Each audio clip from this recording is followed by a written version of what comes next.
Sasha woke up and rubbed the sleep from her eyes. There was sunlight filtering into the room already, and she knew she had overslept. Damn it, she grumbled, hauling herself up from the bed and attempting to pull an undershirt over her head and a brush through her hair at the same time.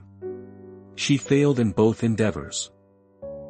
Before Sasha was a mirror, she stopped and looked into it wearily, and forced herself to breathe. From the mirror her face looked back at her, but it was not hers. Not really. You should have set an alarm, her reflection chastised. This happens every time you don't set an alarm. Shut up, Sasha barked, I don't need to hear from you today. She resumed brushing her hair, and the reflection followed suit. Well, most of it did. The mouth of the reflection continued to move of its own accord. You do this every day, the reflection grumbled as hair was brushed and makeup was applied to its face. They'll fire you this time. I can tell. We have ways of knowing these things. Yes, I'm sure, Sasha snapped as she struggled to force a contact lens into her eye. Sometimes I wish you weren't here at all. The reflection frowned, and stepped away from the mirror, while Sasha remained motionless. Stop that. Sasha whined, get back here, or I'll be even later.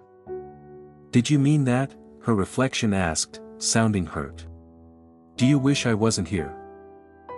I mean. Sasha started, and stopped. Her own face stared back at her in the mirror, but it wasn't her. Not anymore. I sometimes wish I couldn't hear you. I wish you were like other people's reflections. If you don't want me here, then I'll go, her reflection said, and it turned and walked away. Sasha stood dumbfounded before the mirror, and looked at her room in the glass, but she wasn't there. What the? Sasha whispered. She touched the glass, and it seemed colder somehow. Harder. Sasha hurriedly opened a drawer and pulled a hand mirror out of it. Empty. She sprinted down the stairs to her can, and bent beside the side mirror. Empty. She got in the car and hauled herself up to the rear view. Empty. Sasha felt hot tears streaming down her face, but she couldn't see them.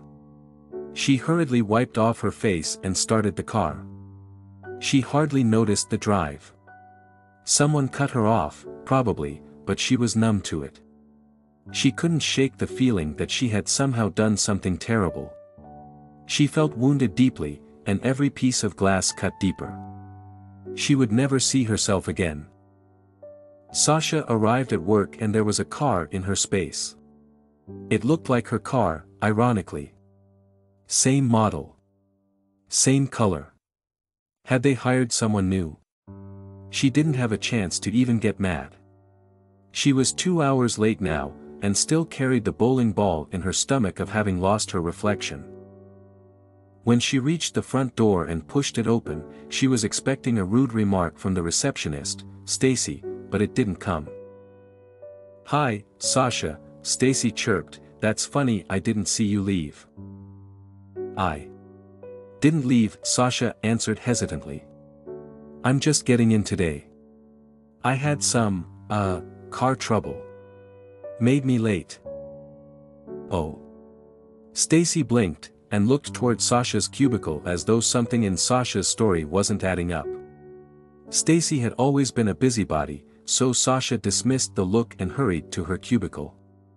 She didn't have time to fret over that woman. Not today. Sasha saw that in the conference room there was a meeting already underway, and she was in such a rush that when she dropped her purse on her chair, she didn't see the identical purse already on her desk. She burst into the conference room in a huff. Sasha, her boss said, smiling, that was fast, you don't look well, is something wrong? Sasha blinked at him, and looked down at herself, then back to him. What, was fast? You just left. The suited man murmured, to go to the restroom. Are you alright? You know. Sasha managed around a forced smile, I have been a little out of it today, and believe it or not, I forgot to go. Excuse me. She turned and went back out of the room in a panicked hurry. In the window she saw the reflection of her boss and co-workers in the window, but not her. Sasha pressed through the office with her head down. What was happening to her? What had she done? She opened the door to the ladies' room, and there was someone else already there.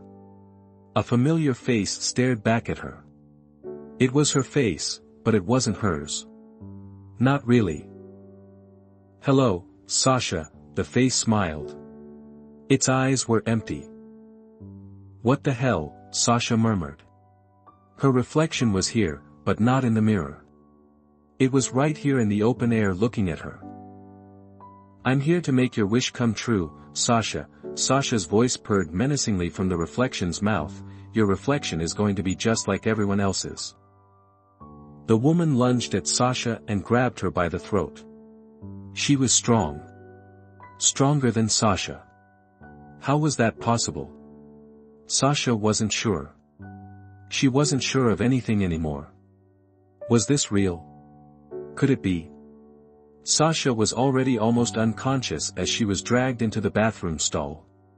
She only passively noticed that there was no reflection in the water in the instant before her face was plunged into the toilet. Somewhere in the distance her voice was laughing, but she couldn't laugh. She couldn't breathe. She kicked and fought, but there was nothing she could do. The white porcelain grew more faint as darkness closed in, and the sharp pain in her chest and her head told her that parts of her that needed air weren't getting it. Soon enough there was nothing left but darkness and her own sick laughter echoing in the distance, and then there was just darkness. Somewhere, in the darkness, Sasha heard the sound of an alarm going off. Relief filled her. It had just been a nightmare. Then her eyes opened. Had she opened them? She didn't think so. Sasha felt her body moving, rising up out of the bed, but she was not moving it. What was going on? She tried to make her body stop, but she couldn't. It moved of its own accord toward the mirror, and once there it stopped. Sasha felt herself pulled toward the glass, and in the mirror was her face, but it was not hers. Not really. The face smiled, and a horrified Sasha felt her face contort without her consent into the same smile. Like other people's reflection. Her voice purred, turning this way and that in the mirror, and Sasha felt herself pulled into whatever pose her reflection chose. She stood there, trapped in her already dead body, and watched through the mirror, while the imposter lived her life. But it wasn't hers. Not really.